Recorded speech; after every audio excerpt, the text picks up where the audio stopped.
Welcome to the Journal of Biophilic Design podcast. Thanks for joining us on the Journal of Biophilic Design today. We're really excited to be joined by Dr. Leighton Phillips.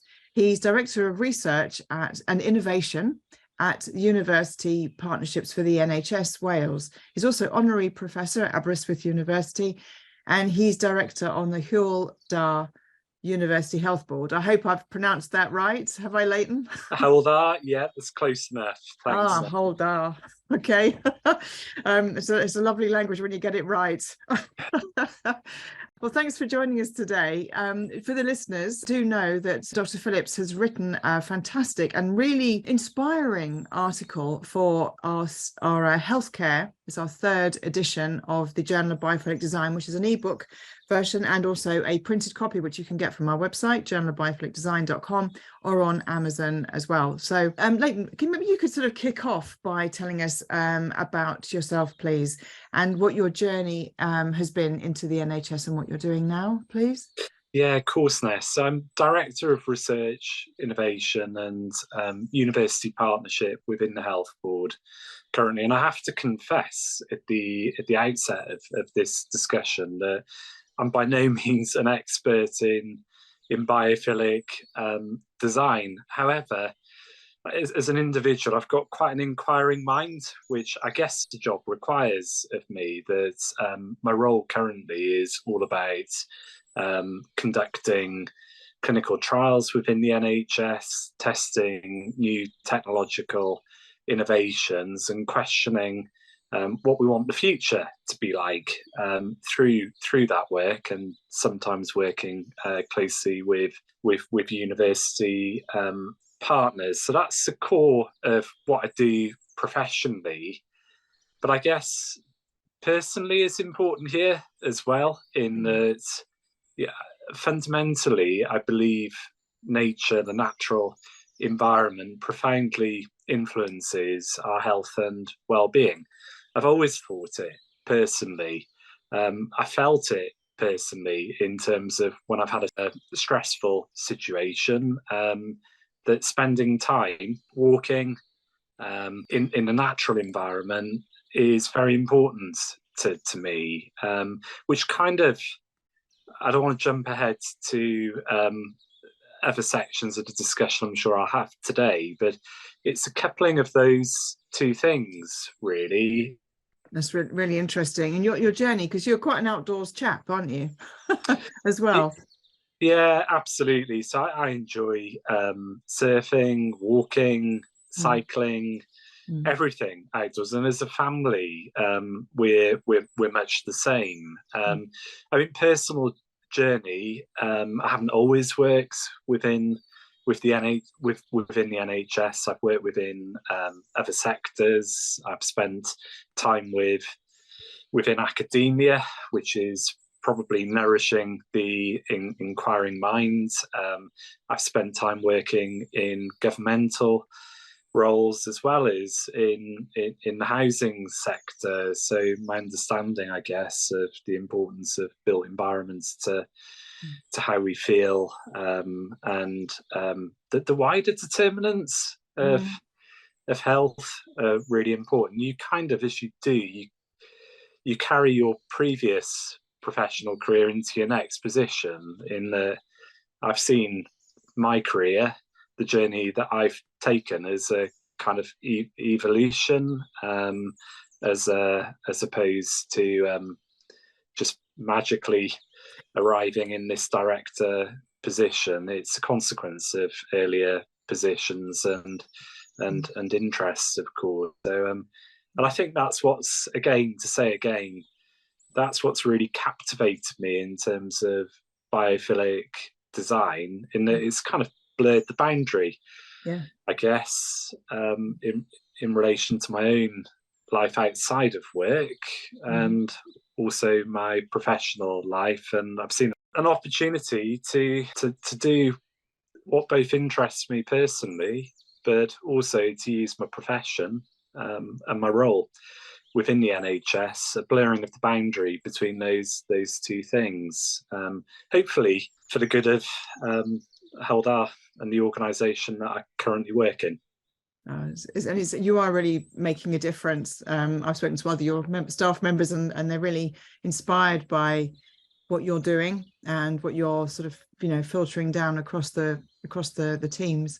The article that I mentioned at the beginning of the podcast, obviously in the healthcare edition of the Journal of Biophilic Design, you mentioned that, and I'm quoting that, with over 1,200 hospitals, 1 million staff, and nearly everyone in the UK having some interaction with the NHS services, just imagine the health and planetary impact of the NHS embracing biophilic design. I mean, people who have listened to this podcast before know why I've researched into biophilic design, because of my family being in the NHS or being in a hospital environment. Staff were amazing, completely worked off their feet, but really amazing. It was the environment that was stressful. And not nice, and causing more pain, if you want, and more anxiety, and the fight and flight and the cortisol levels and all that sort of stuff. And when I read that, and the whole article that you've written, so listeners, if you can get your hands on a copy of the Journal of Biophilic Design, please do, the 3rd edition. It was really inspiring. Can you maybe sort of like, as a kind of like blue sky thing, well, how would you like to see the NHS environments transformed? I mean, maybe you could kind of say what your take is on some of them now, what it's like now, like a snapshot, and then how you would like it to be. Yeah, of course. So important to recognise, I guess, the built environment of healthcare across the UK. So the 1,200 hospitals and all the work around, but also outside of hospital settings, I guess is reflective of a belief at a point in time. But buildings and architecture, I guess, can sometimes outlast the period of time of that belief. So a lot of our estate, I think, within our organisation, and it's not unique to our organisation, more widely across the NHS, is reflective of what we believed would be good 60, 70 years ago. So the environments that we work in were designed for good reason, but perhaps haven't evolved quickly enough to be reflective of what we now know is important to determining health and well-being. So designed at a time where we thought clinical settings, which were white, sterile, all things that are still exceptionally important, I should add. But there was a particular modernist design approach where, as we probably appreciate now, that people spending time within those environments, it doesn't necessarily put them at ease, to your point, Ness, feeling stressed within that setting, and doesn't aid their recovery if we are talking about our hospitals. But obviously most of us, probably 90% of us, will interact more with primary care, and the same can be true there when we're coming into the primary care facilities. And I guess I believe that we can still maintain safe, clean, fantastic clinical environments while introducing colour, while introducing fresh air, while introducing views of the natural environment. So we don't have to compromise all that we knew was good within a modernist period of time, but we can harness, even within our current estate, things that we know promote health and well-being, and use every, I guess, investment decision that we make as large organisations to do more of that, because I believe that people probably prefer to spend their time in environments that aid their recovery. So it's partly that, and partly spotting that there are examples from across the UK and internationally of hospitals and clinical facilities are really starting to embrace this concept of biophilic design. Absolutely. I mean, it's also the staff. I mean, you touched on it yourself about, you know, when you're stressed at work and things. And, you know, my mother was in hospital, and unfortunately she passed away, but she passed away in a quite a cacophonous environment. But the staff were amazing. You know, there was so much stuff going on, and you just think they've got nowhere to go. There's respite, and it's almost like being in a prison environment. But like you say, even just going into primary care, even just going into your doctor, you want a nice sort of like environment to calm you down, something you recognize, that all those kind of visual references that we have, like we spoke about before. I mean, you've got a 10-year strategy, and you've called it a healthier Mid and West Wales, and you're going to, you know, it's going to see millions actually spent on healthcare infrastructure. Can you tell us a little bit about the plan and how biophilic design will fit into that? Yeah, of course. So our strategic plan is setting out the future of healthcare, but also activities that we undertake as an organisation to promote health and well-being. And that is the point, really, in this, that as an organisation, we do more than provide services out of hospitals, secondary care facilities, and we want to do even more in the future. So our Healthier Mid and West Wales is about setting out that journey. How do we move as an organisation increasingly from one that delivers healthcare to those who are ill and treats them, to accepting a wider role in promoting population health and well-being. And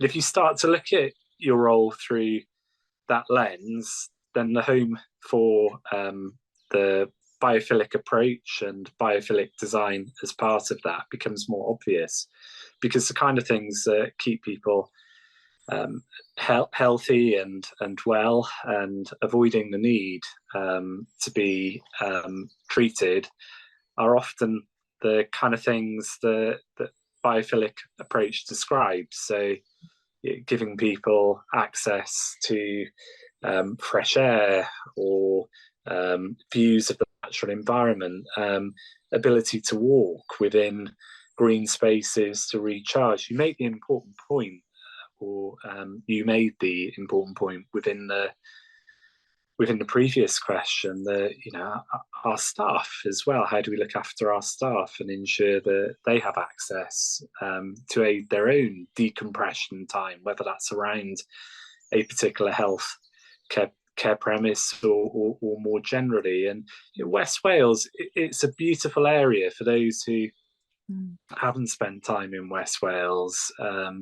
It's fantastic scenery, fantastic natural environments. There's an opportunity there, again, just like I commented earlier, in terms of blurring the boundary between professional and personal life, because we're not all robots, are we?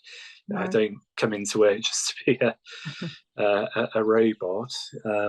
The way in which we spend our time outside of work influences our time in work, vice versa. So I think the wider staff well-being equation is really important as part of this.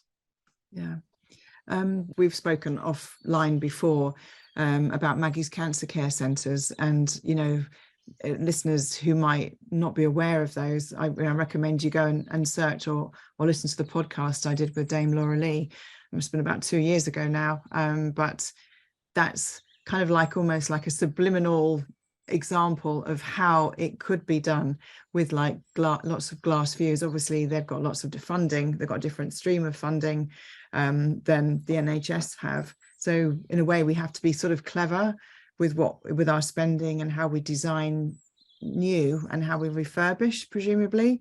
That's kind of one of the key things. Absolutely. And I've been inspired through the process the journey that we've gone on over the past few months, in looking, yes, at international examples, so the much applauded approach in Singapore, for example, but then seeing how things are starting to change in the UK. So the new Alderhay Children's Hospital, for example, and Velindre in Wales, so new cancer care hospital that will be constructed over the next couple of years, I think is very much predicated on the principles of biophilic design. So both, NHS premises, this can be done. I think you're right, though, to identify that there are things that we can do in the routine maintenance of our current estate, because that will still be with us. I made the point that, we're living with facilities that result from choices made 60, 70 years ago. There's still life in those buildings. Patients will still receive care. So I'm really interested in what we can do within current estate as well. I think sometimes there are lessons from sectors that aren't healthcare as well. So again, thinking about the kind of environments that we would choose, and I use that word selectively and carefully, in our own lives to spend time in. Perhaps if we're staying in a hotel, or choosing a restaurant to go and eat in, or choosing a particular city or town to visit. There will be all sorts of things that influence our choices or decisions. And I don't know about you, I'll often prefer to sit, for example, in a hospitality venue that's got a nice view that puts you at ease. Same will probably be true in terms of where we might visit, and that's kind of important. We all need to take a bit of that probably back into our work life as well, because we spend a lot of time in work. There may be fewer choices available to us in terms of the environments that we work within, but there will be some choices when it comes to how we choose to refurbish estates. So part of this, to me, is just keeping that at the forefront of our minds as well, Ness. Yeah, absolutely. I was just thinking of waiting rooms, not just in the hospital environment, but anywhere where you're almost like in rows, or you're on, you've got your back to people, and we know that actually, adds to that anxiety and that vulnerability, and the whole sort of prospect refuge, of different personality types obviously will cling to the wall, but being able to kind of give that like a hug, where people are kind of sitting and waiting for an intervention or something. There's, like you say, there's many things we can do by when we need to refurbish the chairs, for instance. Which ones do we choose? Do we choose them with high backs? Do we choose them? How do we lay them out actually in the room that we've already got? So yeah, we can be clever. I wanted to ask you what change you've seen already within your own trust.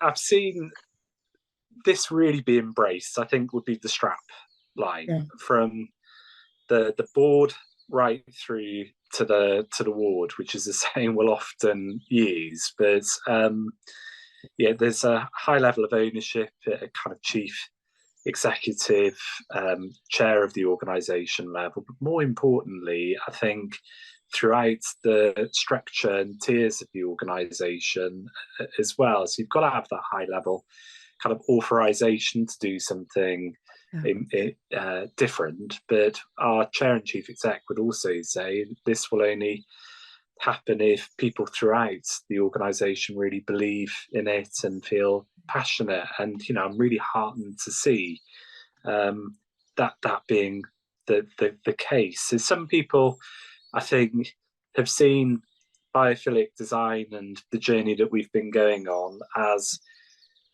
giving a real home for initiatives that they've been involved in before, whether that's green health or approaching capital planning in a different way, whereas others have, I include my own team in this, have started to consider, well, actually, how do we support this more from a research perspective? But ultimately, it really feels like we're embracing it. Should say we're still early on our journey. some things were, of course, happening before we started the formal process of this journey. So it'd be wrong for me to claim that everything has happened as a consequence of what we've done through our kind of action learning approach as an organisation. But I think what it's done is give us a real turbo boost with that board support, and it's really got a wider conversation going within the organisation. Yeah, maybe you could, because obviously we've launched straight into this, and I know you touch it on your article, and we've spoke about it before, but could you just tell us maybe a little bit about what you're doing with your staff, because it's such a great idea. I know we're going to talk about how you can encourage other trusts to do the same thing, but maybe you could just tell us a little bit about the training and the sort of experiential kind of outreach stuff you're doing, and these sort of really interesting conversations you're having, and you're encouraging that. Can you just sort of tell us a little bit about the program that you're running?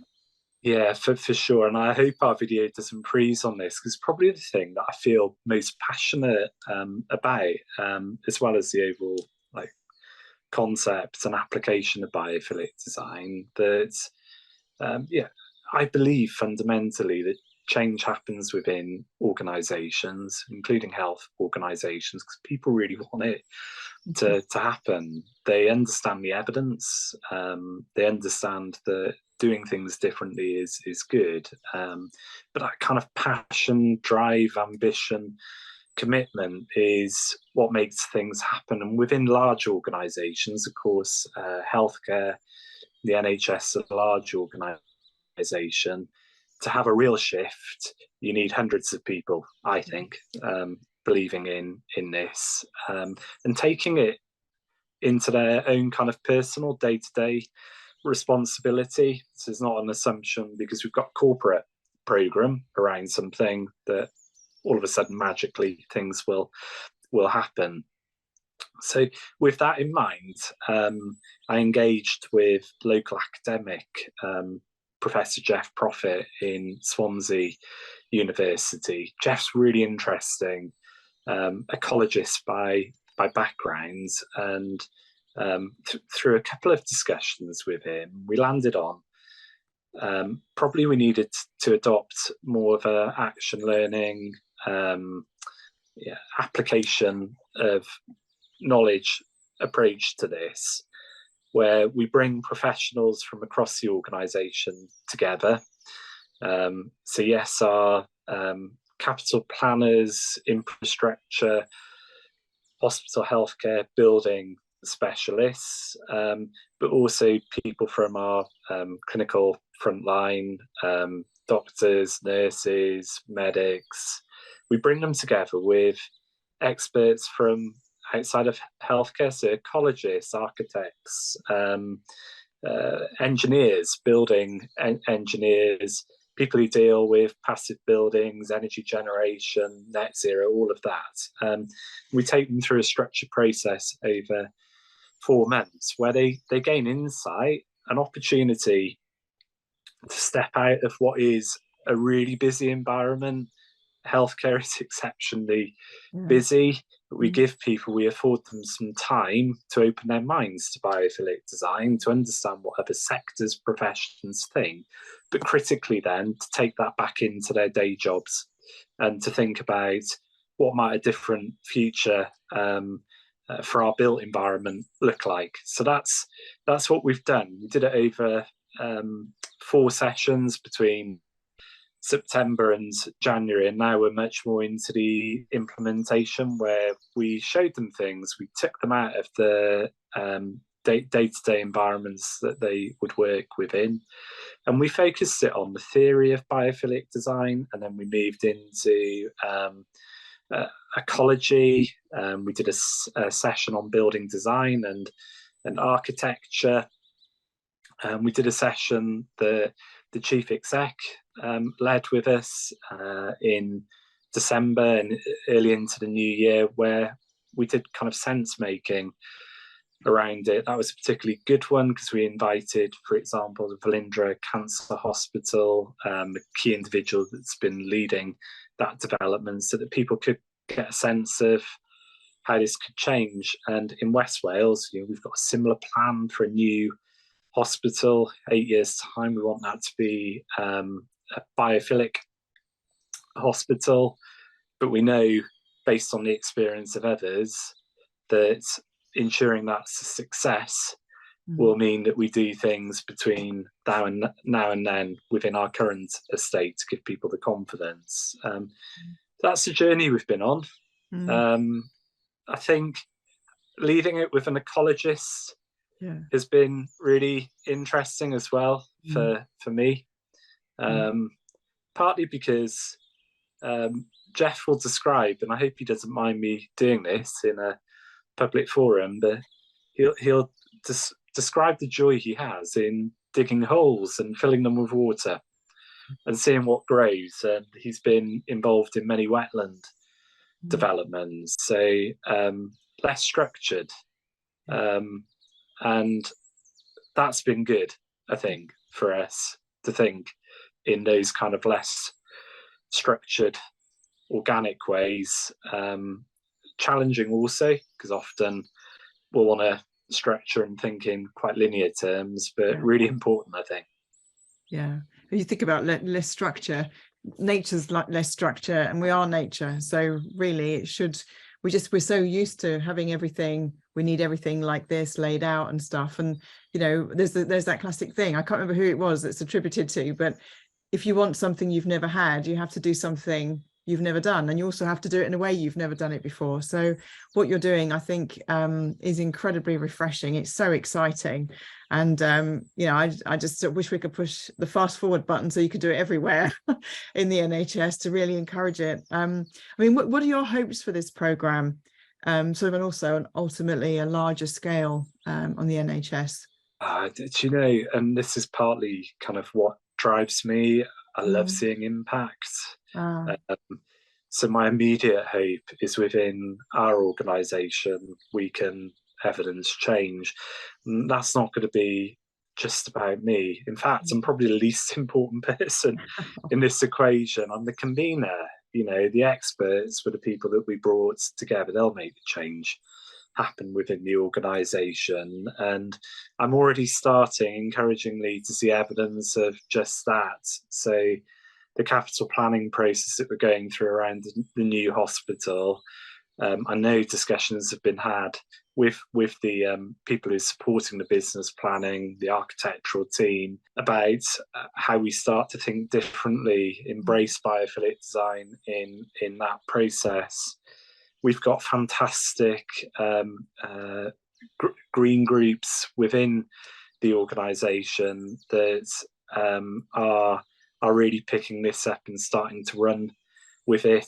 We on a couple of grant applications with Jeff, but also others. We're fortunate that we have the National Botanical Gardens of Wales on our doorstep.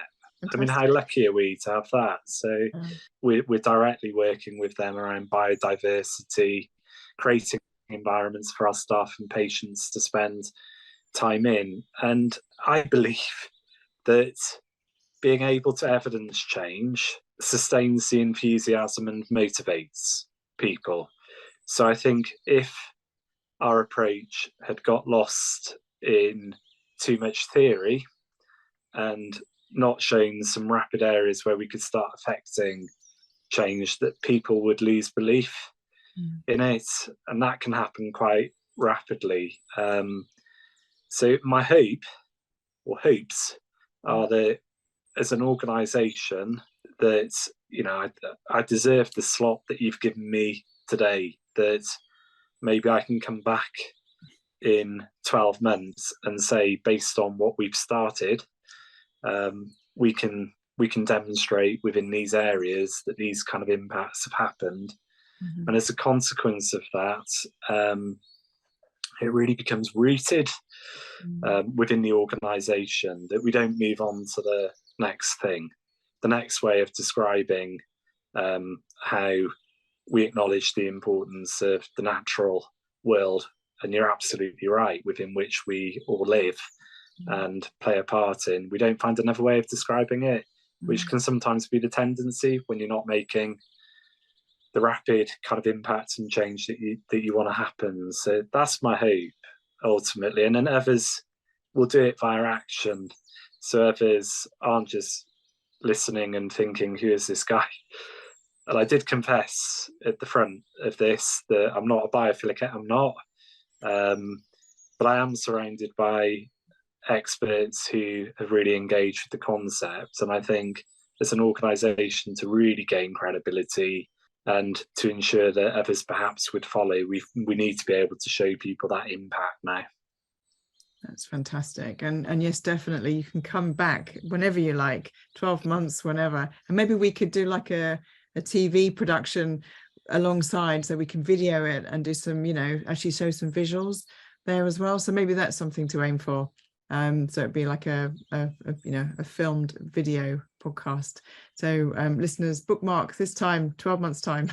I was going to ask you, we've got because after this is just a couple more questions before we have to wrap up, but we've got doctors and nurses and planners and managers, we've got admin staff, we've got all sort of different people working within the NHS that listen to this, as well as obviously patients and families and things. But I'm thinking, for those nurses and doctors that are listening now, if you were going to give them some advice, what would you, to encourage this adoption of biophilic design in their own trusts, what would you suggest they do? And obviously these will be at different levels. Some will have influence, direct influence on what could happen on training or whatever else it is, but others might be just have voice, in numbers to get everybody excited about it. Or what would you suggest people should do? Yeah, it's a tough one. This, I think, and I did reflect on this in the almost I'd be asking them for their advice. If we have this great thing that we all believe in, I believe that there is a pool of people out there who, like me, know the powerful impact that the natural world has on us. I would say that keeping it real and applicable would be my first word of advice. And often we can get lost in the grand plan, the long term, and that's really important, to have the long-term vision. I don't want people to think that I don't accept the importance of that. And even if you look at Singapore, which I have, that's been a 25-year journey. But also in looking at that example, they did, I think, lots of practical things in the near term that enabled them to evidence the case for change in reality rather than a theoretical case. So I think keeping it practical, which is probably behind that point, that I would speak to them and say, what kind of environment actually would you like to work in?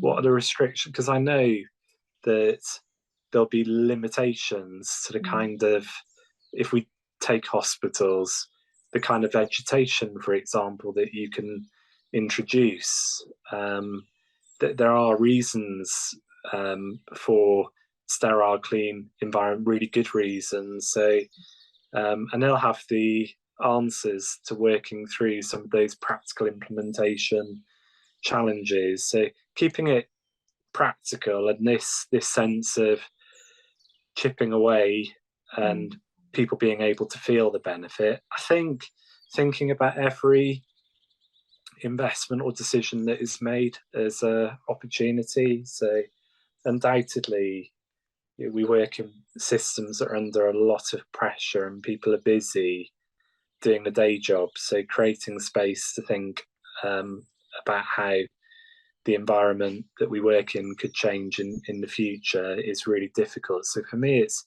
how can biophilic design be a part of hundreds of discussions rather than wrapping it up as something unique.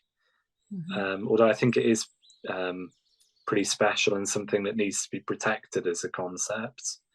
And then thirdly, the biggest lesson for me, and I don't know whether this will resonate with others, it's recognizing that for me what's different about biophilic is this balance. that you might go for one thing. So you might go for a building that generates loads of energy, which is fantastic and is well insulated. But actually, if that means you can't incorporate glass and there are a few openings within the structure of that building, it feels quite stuffy. Yeah. That's not great for my health and well-being. So for me, biophilic design, I think good biophilic design, again, not an architect, should be about recognizing that balance and understanding that you go for something that's super energy efficient, you might lose other aspects of what I feel the definition of biophilic design is meant to be. So keep it practical, recognize every opportunity, recognize balance would be what I consider to be important in this. Yeah, fantastic. That's really great. Just as you were saying that, you're saying about light, there's so many, all the innovation on glass and things now as well. You can get some really super insulation, get things with shielding, things that come down that sort of like got automatic kind of shading if it gets too bright or too dark, you know. So obviously there's a cost involved in that, but as the technology advances and by the time, like you say, the sort of the behemoth kind of like moves around to say, yes, we want to embrace biophilic design, hopefully the costs of these things would have come down as well. So and also the supply chain is really important, I think, too, to recognize that the supply chain have a duty of care as well, not just to kind of peddle the same chairs and peddle the same stuff to the procurement teams, is actually to say, look, there's another option here, so that everybody's working together at all those different levels. I did like what you said, and that really resonated too when you said that every investment is an opportunity. So every time the NHS, whichever level you are, that you have to pay for something, you have an opportunity to choose. As I said, it comes down to the supply chain too, and where your procurement process. But maybe there's also like a double-pronged attack to work together to create something. Yeah, really exciting. I'm going to ask you the final question in a second, but before we get there, is there anything else you'd like to add, Leighton? No, I don't think so. At this, well, maybe to re-emphasize that balance point, which I think is important, and maybe triggered slightly by you. We talk a lot about value within healthcare. We talk about value in all aspects of life, and on the procurement point, I think that's quite important. So how do we value the longer term impact of an investment? But there will be tensions in that within a financially constrained system, and probably some tough discussions if a technology or approach that truly reflects the biophilic design approach costs more, then it's how do we value that within our overall procurement system. And back to the collective leadership, action learning point, that's why I think it's really important that any organisation brings all of the experts around the table and we do this journey together, that it doesn't fall to a limited number of highly passionate, enthusiastic people within an organisation. There is a feeling, actually, that the organisation as a whole wants to take this journey. It is supported. There will be tough decisions along the way. I guess I feel slightly lucky in that we have that kind of board, chair of board, chief exec support, because to me, that should help us to unlock as we go on this journey. That's wonderful. So listeners and watchers to our YouTube channel, I'm holding up a copy of the healthcare edition of the Journal of Biophilic Design. And if you want to read more about Leighton's project, it's a fantastic article I recommend you get your hands on a copy of the Journal of Biophilic Design Healthcare edition, so you can drill down and find out more. So Leighton, we're at the final part of the podcast, and it's, as I said, it's my favourite bit, I think, and I'm really intrigued to hear your take on this. So if you could paint the world with a magic brush of biophilia, what would it look like? Yeah, tough question. But I think it would be like driving through the Snowdonia National Park, which is a national park in North Wales, incredibly beautiful. Other national parks are available in the UK. Other beautiful places are available, of course, across the world. Or the North Coast 500 up in Scotland, or the Lake District, in a car that is, of course, powered by hydrogen or electric. I wouldn't want to be criticised, and I contrast that. Oh, it would have to be a sunny day.